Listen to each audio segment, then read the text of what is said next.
The Aggies, the Jazz, the high schools. If it's the sport you care about, we're talking about it. The Full Court Press on Sports Talk Radio, 106.9 FM, 1390 AM. The Fan.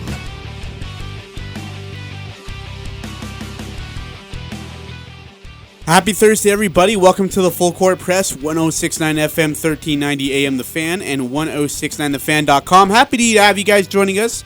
However, and wherever you're doing so, hope you're having a wonderful Thursday on a beautiful day. A lot to get to today. In fact, a pant load, as we like to call it, to get to in regards to sports. A pant load?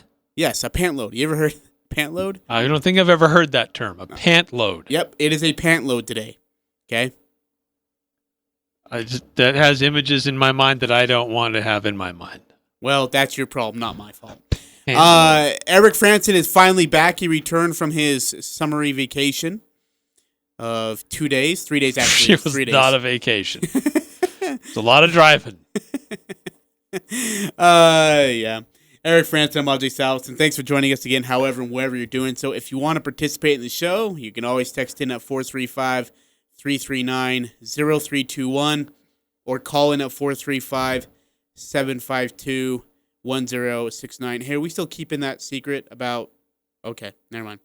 All right. Until I get the thumbs up that it's been done. Nope, that's fine. I'll wait. Again, good juicy stuff finally to get to. We got MLB Playoff baseball last night today. Cubs were so terrified of the Marlins that they decided they want to postpone today's game and try to recollect themselves mentally after that butt kicking they got to get to tomorrow. Is that what it was? Yeah, absolutely. My Braves have moved on after 19 years of being defeated in the first round or a wild card game. They finally move on into the next round. They get the winner of the Cubs and Marlins. And in fact, this actually benefits the Braves a lot because they get to rest some guys and rest some arms. That is huge because that 13-inning game took a lot out of the arms that they did use. So this will be good for them. NBA playoffs, or NBA finals, Lakers Heat game 1 is in the books. Of course, the Lakers take care of that one. What does the rest of the series look like, especially without two key guys now out for the Heat for game 2 who will not play? And how long are they out? We'll get to that and more. And then there's Mountain West Conference football. The schedule's been done for a little bit. The question was, when was it going to be released? It's been released today. This afternoon around 2 o'clock Mountain Time, they released the schedule. There is some key facts in the release of the Mountain West Conference that they've put into this schedule. Some new twerks to it, if you will, for this year. We'll get to those in the 5 o'clock hour, and then we'll also hear from Utah State coaching staff, we hope. I've heard you say pant load and twerks in the first few minutes of the show. Which one disturbs you more, pant load or twerks? Neither one is good. The Mountain West releasing their football schedule, and as you said, there are some tweaks to what normally is the modus operandi for how they decide who they're going to be in their football championship game. No, stop. What are you doing? Normally, it's whoever wins their division are going to go to the championship game, and then whomever has the highest win percentage, or in this case, the highest percentage from the college football playoff, whoever ranks higher there in their poll would be the team to host. There's still going to be a team that will host, and it will still be a team with a higher percentage, a higher winning percentage, but its division is not a factor this year. In their official release today, the top 2 teams with the highest conference winning percentage will face off in the championship game. Now, why do they need to make that distinction about the highest conference winning percentage? Well, there's a couple teams that are going to be playing some non-conference games. Air Force is playing this weekend. Air Force will play again in November. They have 2 non-conference games. The release today makes it official. Boise State will play BYU. And there is some strong rumor that San Diego State may play BYU, as San Diego State has an open schedule on December 12th, and BYU doesn't have a game scheduled on December 12th. Yeah, there was some rumor going around that Utah State was going to try and drop one of the home games that they had to play BYU.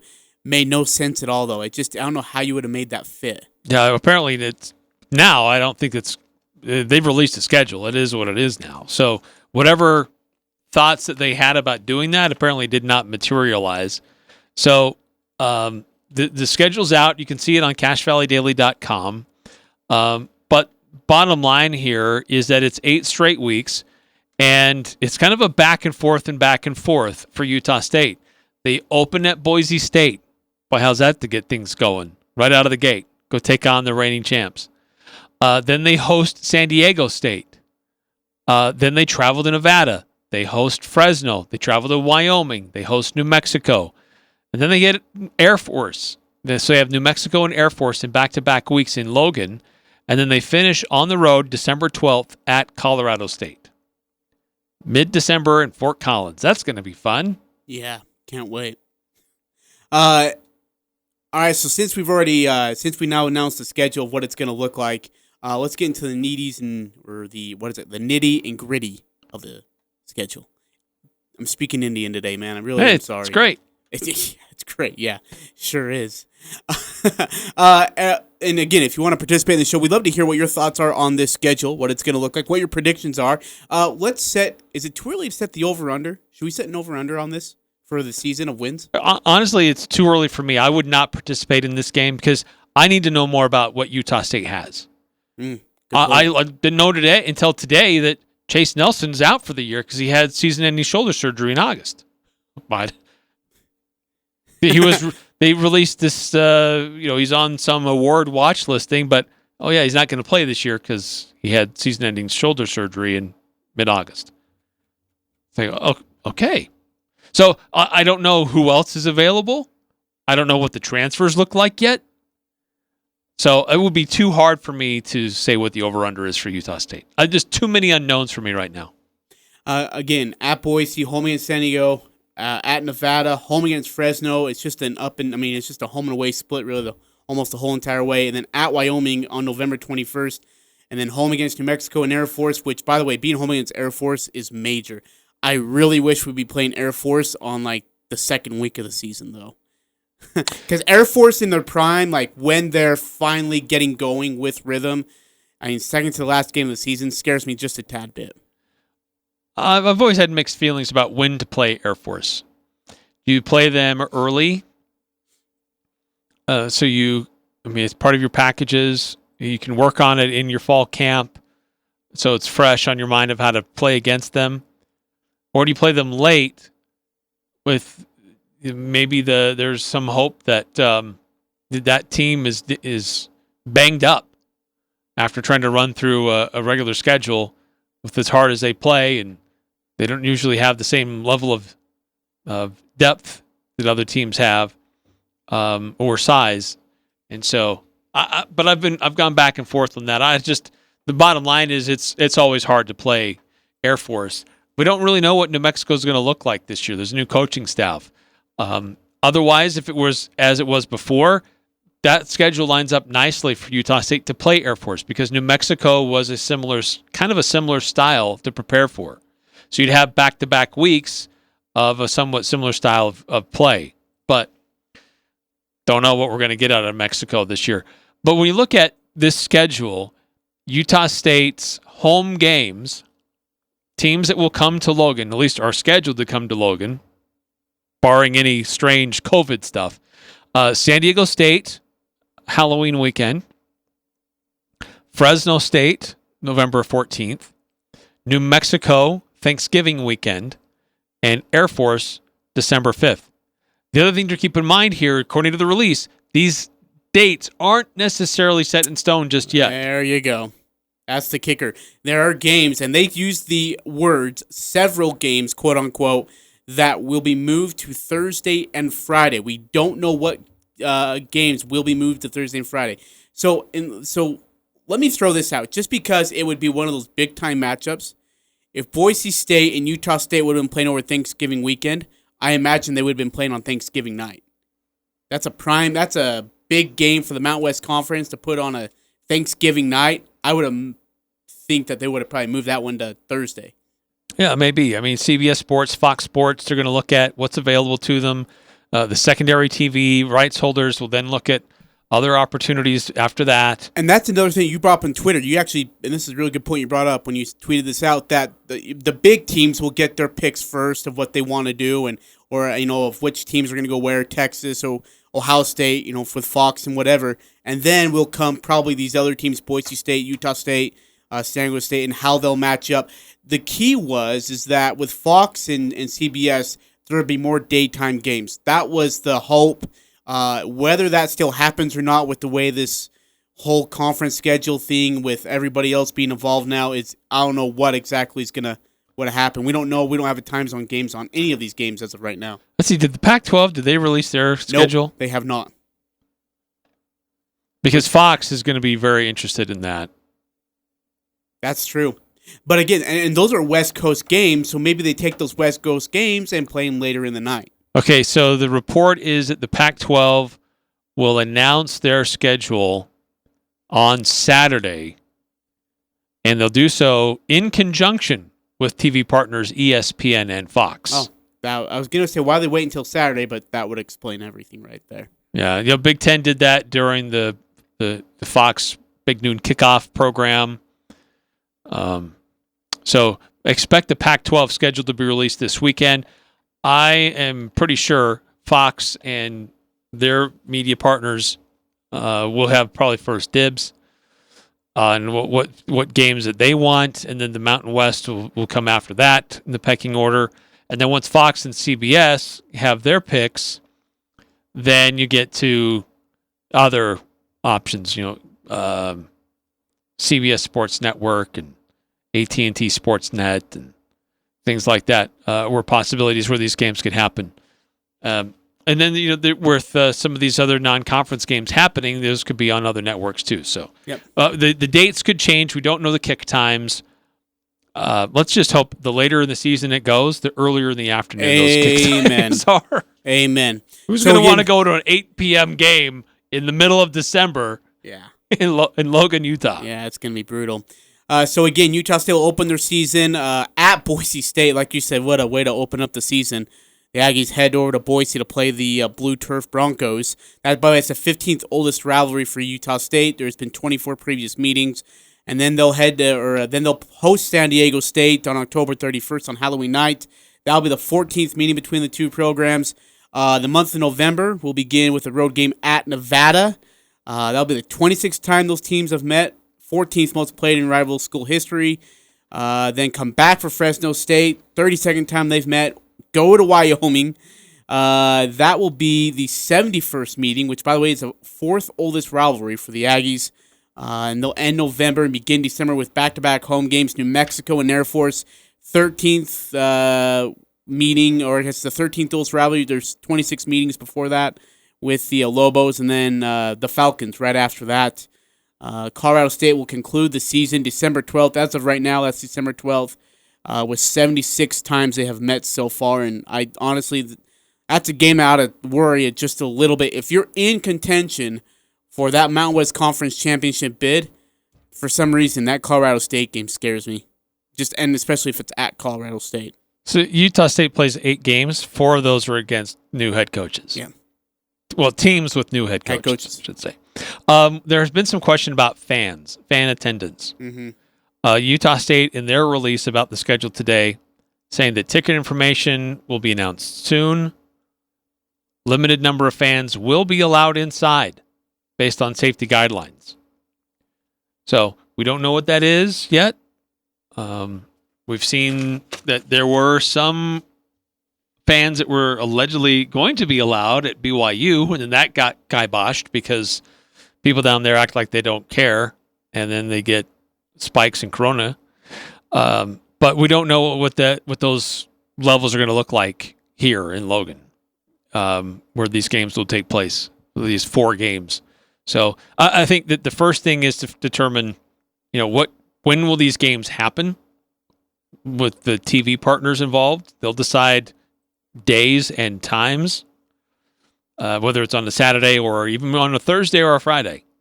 And then, so we're going to be getting some more information about that soon. Now that it's out there, they can start to have these discussions and what those parameters might look like for fans. But it looks like they're going to try to allow fans in the stands, but it'll be a limited number, but to have some fan representation there. Yeah, and you know what? That's what I think people want to ask for. It's just some kind of representation, like you said. We understand we can't have a full 19,500, and I gotta be quite honest with you. If there's an 8 o'clock game, 25, whatever. I mean, but just like if there's an 8 o'clock game at night against New Mexico, you're not. I don't even know if you get 19,000 there. No.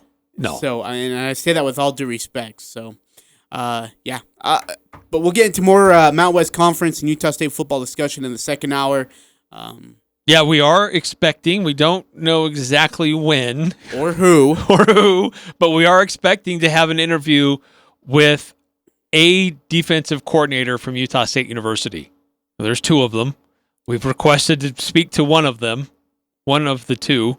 But it depends on how practice ends and who's available first. So he's in the better mood is what we're actually looking for. That could be part of it too. Utah State preparing for a scrimmage tomorrow. They've had a week of practices. So we'll get a defensive coordinator on with us, most likely early part of next hour. So stay tuned for that. Should be fun. Fingers crossed. Yeah, fingers crossed. Eric, let's talk some MLB Playoff baseball. It's been some good games so far going on today, including this one. Bases loaded, 2 for 35. Not anymore. Into left field, past the dive of Anderson. 1 run in. The throw is not there. Grandal thought he got the tag on. A 2-run hit. The A's go ahead 6-4. Bases loaded. That's Pruder with a 2-run single, and now 6-4. The White Sox were up 4-0 and absolutely cruising in this game. In fact, Oakland had to remove their pitcher just after 2 1/3 inning. White Sox, I went through 6 pitchers through the first 5 innings of baseball. 6 pitchers. This series is right now tied at 1 apiece. Again, the Athletics lead in the top of the 7th, 6-4, no outs, and White Sox were just coming up to bat. Again, that series is tied at 1. And then other games going on. Atlanta over Cincinnati. They take care of that one, holding the Reds scoreless for 22 straight innings. 5-0 is your final, and Atlanta moves on to the divisional, or excuse me, to the is it the divisional series, right? Or that was the wild card we played, right? Yeah, we just got done with the wild card. So confusing now. So we move on to the NLDS for the first time in 19 years. That's right, since 2001, the Braves had not moved on. They finally do so with a brilliant pitching performance in the last 22 innings of baseball. Again, holding the Reds scoreless, 5-0 is your final. Later on tonight, 5 o'clock, you got the Cardinals and the Padres. Cardinals up 1 game over the Padres, looking to close out that one. And, of course, the Dodgers. Boy, Dodgers looked good last night against Milwaukee. That game's at 8 o'clock on ESPN. Dodgers are, and it just, I don't know why it always surprises me, but the Dodgers are so deep. It's incredible. Like, Buehler's through yesterday, man. And he went, what was it, 4 or 5 innings strong, honestly. And and they still haven't used Kershaw. They still haven't used they still have a full bullpen practically to use. And yeah, the lineup if you can get a guy to you don't have to have them go the distance, but if he can give you 6-7 strong innings, that's going to make a huge difference. Go ahead. Just quickly, you talking about the Oakland A's and the White Sox. White Sox jumped out early through 3 innings, up 3-0. It looked like they're in control. They're going to take care of this. And then Oakland in the 4th. Did you see this? 4 runs in the 4th. They now lead the game 6-4. They're in the 7th. Like I said before, this is going to be a fascinating series between Oakland and the Chicago White Sox. Yeah, again, White Sox were up 3-0, and then the Oakland scored 4, and then the White Sox tied it again. And now again, the A's have taken a lead on a 2-run single, and they lead it 6-4 in the 7th inning. Eric, I know you don't want to talk about this, but we're going to have to talk about it, whether you want to or not. Your Cubs last night were phenomenal. Oh, come on. Really, really good. 5-1 is the final. Marlins over the Cubs. Just what we all expected. It was Cubs up 1-0 until the 7th inning, Eric. It was the 7th inning where it really did them in. And the Marlins scored 5 runs in the 7th inning, and that's all they needed. score 5 in the 7th, and they win at 5-1. Yeah, Kyle Hendricks was pitching really well. I mean, he looked good on the mound, and he was doing a nice job. He had pretty good control, was keeping Marlins at bay, keeping them away from coming around. He had some good defense to help him, and then it was just a collapse. Just a couple bad pitches, and the Marlins took advantage of it. So, frustrating. In fact, Hendricks went into the 7th, and like you said, he was cruising. And then Dickerson had a 380-foot, honestly, it was a frozen rope, too, to left field, and that scored 3. And then Aguilar had a home run as well. That was a 2-run shot, 350 feet to right field, and that's all she wrote. 5-1 your final. It's good to see the Cubs struggle again. Oh yeah, man, it makes me feel great. The Cubs have some great bats, but they've been cold. They kind of limped into the postseason. Bryant has been hurt. I don't know. I worry about the Cubs. I thought they should have been. This should not be a series, but they have not been playing their best baseball when it matters most. So it is a series. Yeah, Alcantara pitched 3-hit ball into the 7th. And it's 2003 all over again. Marlins back in Wrigley Field for the first time since 2003 in that classic NLCS series where they won it in 7, and here they are again. In fact, the Cubs have not beaten the Marlins in the playoffs at Wrigley Field since Game 2 of the NLCS in 2003. Think about that for a moment. Let's not. Let's move on. Other games again yesterday. By the way, how about that Yankees-Indians game? What a classic that was. Wow. Back and forth. So that game was supposed to start at 5 p.m. Mountain Time. Gets delayed because of really bad weather. Then a rainstorm. They played anyways. They probably shouldn't have started when they did. But the way Cleveland jumped out early, you thought, oh, wow, this Cleveland team's they come to play. And then New York has a great, was it 4th inning? Yep. Then it was just back and forth and back and forth. Great matchup between those two teams. Ultimately, New York came out on top, but that was a fun baseball game. 4 hours and 50 minutes, even that. And Eric, the 4 hours and 50 minutes was without the 2 rain delays that were another 76 minutes in total. Okay, and I mean, it was absolutely a long night. The game ended at about 11, just a little bit after 11 p.m. Mountain Time. That's 1 a.m. in New York, or I guess in Cleveland for that matter. But now it sets up for a Yankees-Rays matchup, which has been delicious in the AL East.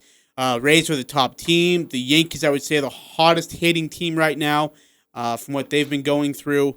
This is going to be a good series, but how about these home teams struggling to win series right now and these road teams taking advantage of it? Well, honestly, we've talked about this before. I think that's the story of 2020. No fans in the stands. Does home field really mean anything? And we've seen it in the NFL. We're seeing it now in the playoffs for Major League Baseball. That home field advantage doesn't really seem to exist because there's no fans. There's no cheers. They don't get after you. There's no momentum that those fringe guys feed off of. So, when you're the road team, you already come into the arena. You with a chip on your shoulder. You've got to play a little bit harder because you're going up against the home guys. The home situation, the homer crowd. But the home teams, kind of struggling a little bit. And now it's early in the playoffs. Granted, it's only in the wild card where it's going to be the same thing. And after that, everybody goes to these neutral sites. So it's just who's playing the best baseball. Yeah, after that, the NL will head to Arlington, Texas, where they'll, in fact, allow fans there. Just a little over 11,000 fans will be allowed. Some will be sitting in suites, while the rest of the 10,500 will be sitting dispersed into the stands. So it'll be nice to have fans there at the game. American League, they go to San Diego. Go to San Diego, and they have not announced any sort of fan base yet. With the way things are going on in California, I would be surprised, to be very honest with you. Well, they're in San Diego and Los Angeles, aren't they? All is it 2 sides? Because I know for the NL it's just 1 side. I guess that's for the NLCS. mean for the? We'll double check that. We'll find that out. But anyways, Yankees again. They close out their series and they win last night. Dodgers play tonight. They look to close out versus Milwaukee. Dodgers last night were really good. 4-2. Their pitching was phenomenal. Buehler doesn't even get the win. Urias does in 3 innings, no one runs, 5 Ks, and no walks. Buehler on the mound. Where is he? There he is. 4 innings, 3 hits, 2 runs, both earned 2 walks, 8 Ks, and he gave up a home run. Threw 73 pitches to 51 strikes. So, yeah, the American League Division Series, a best-of-5 series, will be in San Diego and Los Angeles. So Tampa versus New York will be in San Diego. White Sox, whoever wins the White Sox and Oakland A's series will face the Houston Astros in Los Angeles. The National League's Division Series will be at Arlington, Texas, and at Houston. So Dodgers-Brewers winner will face the Padres-Cardinals winner in Arlington, and the Braves will face whoever wins between the Cubs and the Marlins in Houston. And then the AL Championship Series will be in San Diego, and the National League Championship Series will be in Arlington, and then the World Series will be in Arlington. I really wish the Yankees were playing the Astros in the next round. I would do anything for that to happen. The ALDS featuring Houston and the Houston and the Yankees. Just the bad blood they have between the two teams because it is real and it is there. Would have been really nice to have. But we'll take a Rays, Yankees, AL East matchup, I guess. But there's no bad blood between like the White Sox, the A's, and the Astros. There's none. No. That sucks. Yeah. Maybe Houston will get there. They got a big chip on their shoulder. It's us against the world. Yeah, they act like they have a big chip on their shoulder. There's a reason why you're hated. It's because you cheated. Yeah. They don't care. They don't care. They just want to go out and stick it in your eye. We're still good. We're still playing baseball. Put that in your pipe and smoke it. Put the wire in their jersey and stick it in your eye. That's what they want to do.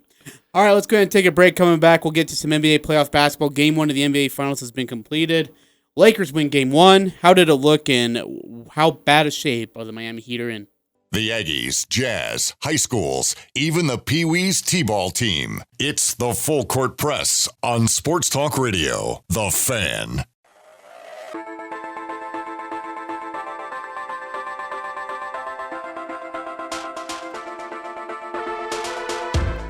It's Eric Frandsen, Ajay Salvesen, Full Court Press on 106.9 The Fan. Lakers and Heat in the NBA Finals got it on last night, Game 1, and the Lakers cruise, an absolutely cruise to a Game 1 win. Anthony Davis was phenomenal. He had 34. James had 25, 13, and 9 in a near triple-double again. But the bigger story right now is what the Heat have been left with. Goran Dragic has been diagnosed with a torn plantar fascia? Plantar fascia. Yeah, thanks. In the left foot. He is questionable for the rest of the finals. They are semi or somewhat optimistic to have him back by Game 5, but the way this is going, there may not even be a Game 5. And also, to add sugar onto the pain, Bam Bam is also, he left the game early in the third quarter with an aggravated left shoulder strain. He is out for Game 2. So not only Game 2 they don't have their point guard, but they don't have one of the best big men who's been so far, Eric, that in the playoffs, that being Bam Bam. Well, let's not forget Jimmy Butler also rolled his ankle. Yeah. I mean, he stayed in the game. He wasn't nearly as aggressive or as explosive. But your 3 of your main guys are hurting. 2 of them will not be available. Casey, I think Bam Adebayo is probably a bigger loss than Goran Dragic, but Goran Dragic is huge for Miami to set guys up. He's a scoring threat. He can penetrate and create. I think that he's a better player than Rajon Rondo is for LA. So having him out really hurts. Bam Adebayo is your defensive guy in the middle, the guy that could defend LeBron or Anthony Davis. He's out. What really was interesting is how the game started and then how the Lakers said, all right, we're going to dial this in. You guys cannot contend with Anthony Davis. He was unbelievable in that first half once he got rolling. Credit LeBron James for finding him and getting him open, getting him confidence. But they just could not contend with Anthony Davis. KCP finishes with 13, Danny Green 11, Alex Caruso 10 for the Lakers, who haven't been in the finals since 2010. But not only that, check this out, Eric. LeBron James teams have been 1-8 in Game 1 of the past finals, with losses in each of their last 7 openers. So finally, he gets a breezy Game 1. Again, final score 116-98. Game 2 set for October 2nd, which would be tomorrow. It's crazy, it's already October. October 2nd tomorrow on ABC. Jimmy had 23, Kendrick Nunn had 18, and Tyler Hero had 14, Jay Crowder 12. You know, it's interesting watching Tyler Hero on the court. It was almost that they made a goal. Now, look, Jimmy Butler's going to get his. Do not let Tyler Hero run and hide and create spots of open lanes where you just don't see him on the arc. And they didn't. I think Danny Green did a great job. Rajon Rondo, KCP. I just thought their whole entire perimeter did a good job of spying Tyler the whole entire time. He got loose on a couple of plays. One of them was in transition. The other one was an inbounds play, which then Frank Vogel just lost his mind on, I believe, Danny Green, because Danny Green just absolutely fell asleep. And Hero got a right corner three-pointer.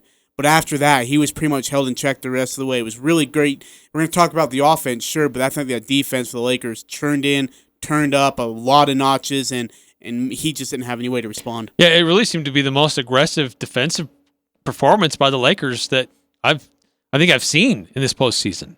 Everybody was dialed in. Everybody was aggressive, chasing after everything, taking away space, denying easy looks, cutting off passing lanes. I really thought that was probably the most aggressive LA has been.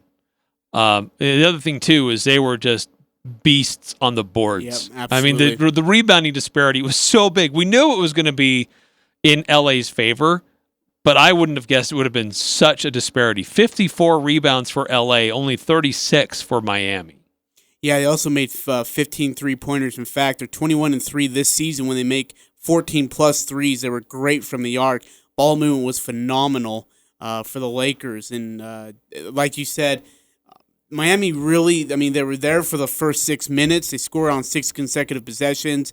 They had a 13-0 run. They were up by 13 through the opening period, and then all of a sudden just went backwards. I mean, honestly, a 180, like you said. LA turned everything up, and it was what? I mean, what was their score the rest of the half? I'm trying to look here. 55-25. After that 23-10 lead, the Lakers went on a 19-3 run, including that 22-3 run, excuse me, including that 3 ball near the buzzer from Kyle Kuzma. It was 55-25 after the first half, after that 23-10 lead. That's what the Lakers offense did. That's incredible. Yeah, the way they dialed it up, and then they just kept pouring it on. Give them credit. It looked like Miami was a team that's been through the ringer. They were the ones that came through a more challenging series. And then you got key guys getting hurt. That never helps. So they were trying to figure that out. Who's going to do the ball movement? How are we going to get somebody down low that can guard Anthony Davis and Dwight Howard? I mean, they just don't have those kinds of guys. It was a 19-3 run, by the way. I apologize because Hero had banked in that 3 from a weird angle, but nonetheless, it was. And then actually in total, it was a 24-5 run for the Lakers going into the break where they had built a 17-point lead. Like when they just want to flip the switch, they can do that. Especially LeBron James, and almost like LeBron was biding his time, figuring it out, filling out the game, filling out the team, and then I was like, okay, we're good. I got it now. And then all of a sudden, he has a near triple-double. It's automatic for LeBron James. A couple questions I talked to AJ about yesterday. I want to get your opinion too, Eric. One, let's start with LeBron James. 3-6 in NBA Finals right now. This one's been a bit different just based on everything that's happened. They played, Damian in the Blazers, took care of them. Harden and the Rockets took care of them, but House out went partying and things were in trouble. Damian Lillard was injured towards the end of that series of the Blazers, and so then they get to the conference finals, and it's a runaway versus a very exhausted Nuggets squad. But if he can win this series, win this finals, and then improve to 4-6 in the finals, where do you put him in the status of legendary? Is he there? It's 10 NBA Finals appearances. I still have the GOAT 6-0. That still stands out to me above anything else. But you have him. Well, LeBron would be legendary, but I would put Michael Jordan ahead of him. Michael Jordan never played in a Game 7. Michael Jordan, every time he went to the finals, he won.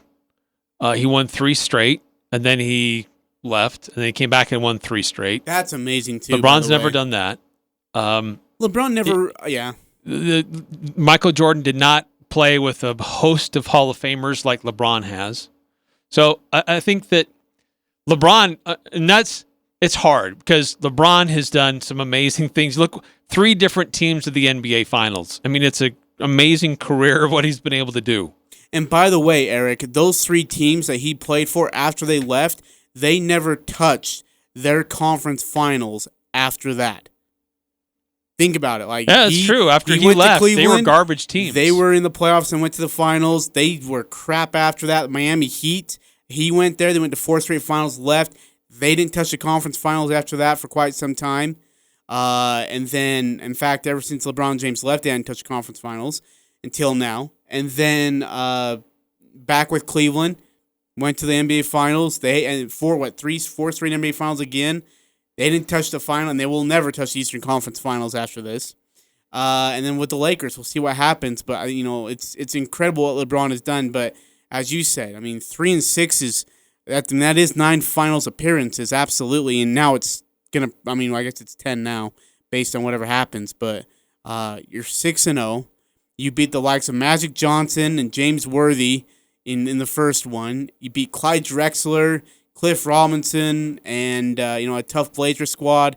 You beat the Charles Barkley and the Suns, a hot offense in the Phoenix Suns. Peyton and Kemp and the Sonics, Jazz twice. That's incredible. And you never saw a Game 7. And by the way, you were never swept out of the finals either, which Kobe was. Actually wasn't swept. He lost 4 games to 1. But yeah. Yeah, I just. It's hard to compare eras. It's a real challenge. It's more of a wide open league now. It's more of an offensive league, a lot more freedom of movement. Michael Jordan's era was much more physical. You could throw a guy to the ground and beat him up, and you just get pulled apart. Today you'd get suspended and fined, and you wouldn't see the court again for a while. It's a much different league. It's a much more 3-point shooting league. If a team put up 10 3-point shots in a game, it was like, whoa, these guys are shooters. They're risky. And now you got, one guy putting up 12 attempts in one game. So it's just a different era. But I think that what Michael Jordan did over his career is it just set the bar really, really high. And I got to say this, would we be all about LeBron being the GOAT this year if it weren't because of the dance that was released this spring? If we did not see the dance and were reminded of Michael Jordan's greatness, would we be all over and all about LeBron James as being the greatest of all time? 10 finals appearances. Look at what he's done. 3 different franchises he's taken to the NBA Finals in the Promised Land. But because we saw the dance and we were reminded of what Michael Jordan did and who he had to do it with, does that help us think more about Michael Jordan and remind us of how great he was, and it kind of puts LeBron to the side just a little bit? No, because we've had this conversation ever since LeBron took his team down 3-1 against the Warriors, 73-9 Warriors, and brought them back to win a championship. Ever since that championship happened and was completed, there's been this conversation every single finals after that with LeBron James being involved in it. Every single one of them. So, no, I mean, it started before that. Was it agitated and irritated and then bumped up about 20 notches? You bet, absolutely. And, I mean, there's for good reason why. Like, Michael Jordan, the rumor was, and the word was around the sports world, is that Michael Jordan planned for this thing to set in this season because he was sick of hearing about LeBron. And he was like, you know what, we're going to just... we're going to interrupt this program for a daily reminder that Michael Jordan's still the GOAT. And boom, there we were. And everyone's tweeting about Michael Jordan. And then there was this hot debate. And because there was a pandemic, I almost blame the pandemic more than I blame The Last Dance. But because there was no sports, we had nothing else to talk about while The Last Dance was airing every single Sunday for 2 hours. And so then that'd be the Monday conversation is, hey, what did you learn today about Michael Jordan and you realized that LeBron can't do? Or what did you realize about Michael Jordan, that the kind of teammate he was, that LeBron is? What is the differences? What is the similarities? And that's just, I mean, it just egged it on even more, right? We had no sports. Yeah, I think that if we didn't have the dance, I think that there would still be arguments going on back and forth about who's greater, Michael Jordan or LeBron James. But I think because of the dance, because we saw that, because we had nothing else to watch in the springtime, I think that it makes people who lean more towards Michael Jordan, gives them more credence. It gives them more firepower and more conviction in their belief about Michael Jordan. If it was just another regular season and LeBron James did this and there weren't all these interruptions and whatnot, I could definitely see how there would be people saying, no, look, we gotta be leaning more to LeBron now. But because we were reminded of what Michael Jordan did and how he did it and who he had to do it with and who he had to do it against, I think that for me, I continue to still put Michael Jordan ahead of LeBron James. So here's a real debate question. Kobe or LeBron? Oh, LeBron, easily. Drugs? No. I give Kobe credit for what he did with being with one team and sticking with it. And there were great dynamics change while he was there and had to do it with a lot of different personnel over time. But LeBron has gone to 10 NBA Finals. He's done it with 3 different teams. He had to do some against some pretty good teams too. But I would still lean more towards LeBron. LeBron was the guy on all of those teams. He was still the main guy on each of those teams when he went to the NBA Finals. But he had Dwayne Wade and Chris Bosh. Kobe was a sidekick for the first couple of them. Was he the sidekick? Yes. Because I remember Shaq fouling out in that pivotal game, 5 or game 4 of the NBA Finals, and Kobe had to go out and save their butt with a 45-plus point performance. Kobe was not the sidekick. It's just that Shaq was the bigger figure, and that's what everyone decided, is that Shaq is the man. Nah, Kobe was. Kobe was the guy that when they needed a clutch bucket, they weren't going to Shaq in the post. They were giving the ball to Kobe, get the hell out of the way, and then let me, create and then knock down a clutch jumper. Kobe definitely proved that in the second set of times that the LA went to the finals. But in the first set, they were side by side. And sometimes he was the sidekick. It was more Shaq than Kobe. Okay, so LeBron and Dwayne Wade were the sidekick then. I mean, so LeBron's the sidekick to Dwayne Wade. No, Dwayne Wade was the sidekick to LeBron James. Dwayne Wade was the guy. For the Heat, in that first, we'll say the first finals, Dwayne Wade was the guy. Because LeBron was hiding in the corner for the last 2 quarters for games 3, 4, and 5. I mean, if he even appeared. I mean, and Kobe was an assassin on the court. LeBron was not. LeBron never had that killer instinct. He had to defer to guys like Kyrie Irving. He deferred to Anthony Davis last night. He deferred to Kevin Love. LeBron never has that mentality. Kobe did. back in the day. Kobe was an absolute assassin that when his team couldn't get the job done, he would do the job for them. And not to mention... Well, I don't want to take... No, I can't take that away from Kobe. He definitely had a killer instinct. He was an assassin. He was clutch, perhaps more so than anyone besides Michael Jordan. But you can pick apart individual games here and there. But I think that when you look at a series and how the season played out, LeBron James was the guy and Dwayne Wade was a sidekick or right next to him, side by side. They were a duo. That's crazy. But I would still put LeBron as ahead of Dwayne Wade when he was on that team. And LeBron had so much more help than Kobe did. So much more help. That was unreal. God bless his soul.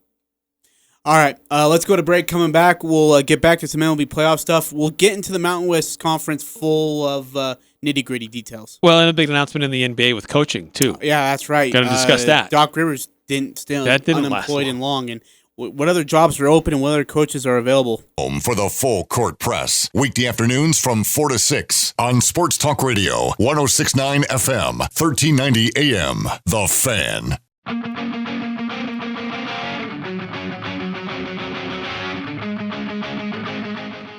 Derek Frandsen, Ajay Salvesen on 106.9 The Fan. If you're streaming on 106.9thefan.com, thanks for doing so. Great to have you. Just a couple minutes left in our show. Doc Rivers was let go by the Clippers. And a mutual parting of ways. I don't know how mutual it was. That's how it's been billed? Yeah, I don't know how much mutual it was. He has now officially been picked up by the Sixers. He watched Game 1 with the head brass over there, and they shared a bucket of popcorn and a steak, and then and a Diet Coke, and then he walked off and he said, "I'll see you tomorrow, and we'll sign some papers and cash me a check." Honestly, this makes a lot of sense for me to see Really? Doc Rivers go to Philadelphia. He's a celebrity coach. He's got celebrity players. I don't know that it's going to work out, but it makes sense that would be the direction he would go based on the coaching vacancies now. What's still open? Oklahoma City. Oklahoma City, Houston, New Orleans. Yep. That's it, right? I feel like we're missing one more. Because the Bulls hired... the Clippers don't have a filling yet. No, I guess but that's I guess true. Tyrone Lue looks like he might be that guy. Because, we don't know where Mike D'Antoni's going to go. We still don't know what's going to happen in New Orleans. We still don't know what's going to happen in Oklahoma City. So... it makes sense to me. That seemed like the most natural place for him to go. I think Mike D'Antoni, if he's going to go somewhere, probably more likely New Orleans, be my guess. Okay, so here's the problem, though, is that when he went with the Clippers, they couldn't get past, the second round. And now here he goes to the Sixers, who can't get past the second round. And by the way, you have this issue between Simmons and Embiid. How severe it is, we don't know. There's just a lot of question marks around the squad. Makes me wonder if they're going to have any more success than where they're at right now. Clippers will be a tough team. I think they'll play hard during the regular season, but they'll be a team that struggles to make adjustments in the postseason. All right. That's the Doc Rivers recipe every time. We'll take a break. We'll get you ready for the second hour. More Mountain West Conference football talk coming up.